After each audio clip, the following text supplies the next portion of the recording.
రవి ప్రకాష్ సిలికానాంధ్ర ఆసుపత్రి Kuchipudi super speciality వైద్య సేవలు పూర్తిగా ఉచితం. నిలబడాలని ఒకరి ముందల చేయి జాపకూడదని ఆయన డ్వాక్రా మహిళా గ్రూప్ అనేది తీసుకొచ్చారు. మీ అందరికి తెలుసు అనుకుంటా దాని గురించి. ఎందుకంటే మహిళకి ఆ గౌరవం దక్కాలి, తను స్వాతంత్రంగా తన ఇష్టంగా బ్రతకాలి. అందుకే ఆ డ్వాక్రా మహిళా గ్రూప్ ఆయన ముందుకు తీసుకెళ్లారు కూడా. చంద్రబాబు నాయుడు గారు సూపర్ 6 అనేది ఈ ఎలక్షన్కి ఆయన అనౌన్స్ చేశారు. ఇప్పుడంతా నిరుద్యోగులే మిగిలారు ఈ ఆంధ్రప్రదేశ్లో.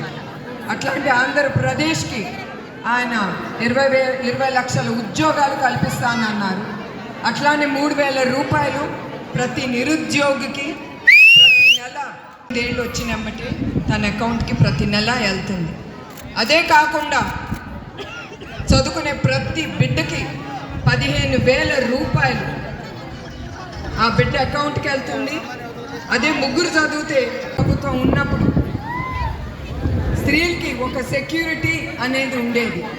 ఇప్పుడు స్త్రీలు బయటకు అడుగు పెట్టాలంటే భయనేస్తాన్ని, వాళ్ళు తిరిగి వస్తారో లేదో కూడా మీరే అయోమయం పరిస్థితిలో ఉన్నారు. ఎందుకంటే ఇప్పుడు మీరే చూస్తున్నారు, గంజాయి ఎక్కడ చూసినా గంజాయి దొరుకుతుంది. వాళ్ళు యువకులకి అలవాటు చేసి మన బిడ్డల మీద వాళ్ళకు కూడా అలవాటులు చేసి ఆడబిడ్డలకి అత్యాచారాలు వాళ్ళ మీద చేస్తున్నారు.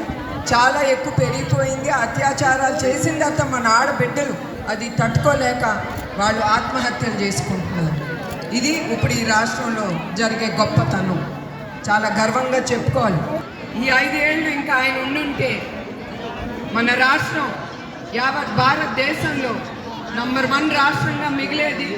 ఆయన కళలు పండేది. ఆయన ఎప్పుడు ఆలోచించేవాడు మన రాష్ట్రం ముందుకెళ్ళాలని. అట్లాంటి నాయకుడు ఇంకా మనం చూడబోం కూడా. ఎందుకంటే ఆయన జీవితం ఎప్పుడు ప్రజలకే అంకితం. సో మీరందరూ వాళ్ళు భూ కబ్జాలు ఇంకా చాలా చూస్తున్నారు. మీరందరూ చాలా ఎదుర్కొంటున్నారు కూడా. మీరందరూ ఇన్ని పడినా కూడా కార్యకర్తలు ఒక్కళ్ళు కదలేదు. అది నేను ఎప్పుడు మర్చిపోయాను. కార్యకర్తలే అనేది ఆలోచన. ఆయన విడుదల అయిన తర్వాత కూడా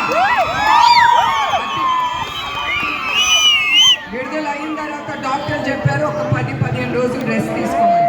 అయినా కూడా ఆయన అక్కడ ఆగలేదు. అతి కష్టం మీద ఆయన 2 రోజులు నేను ఆపగలను. దాని తర్వాత మళ్ళీ మామూలే ప్రజలు కార్యకర్తలు ఉండి లేని అన్నీ సృష్టిస్తారు. భయపట్టించి మీరు వెనక ఇంట్లో కూర్చోవాలి, వాళ్ళు అక్కడ గుద్దుకోవాలని చేస్తారు.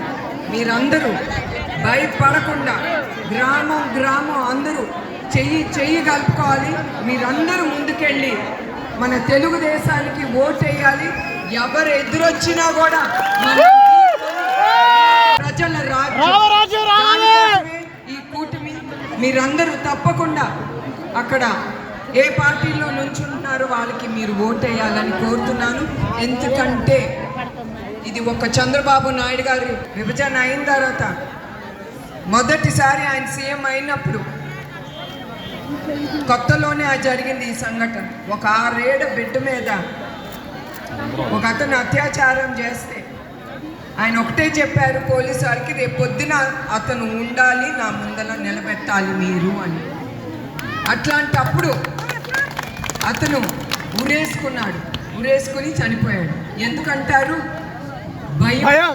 మరిన్ని వీడియోస్ కోసం ఛానల్ ని సబ్స్క్రైబ్ చేయండి. లేటెస్ట్ అప్డేట్స్ కోసం వాట్సాప్ ఛానల్ ని ఫాలో చేయండి. అండ్ లింక్ డిస్క్రిప్షన్ లో ఉంది.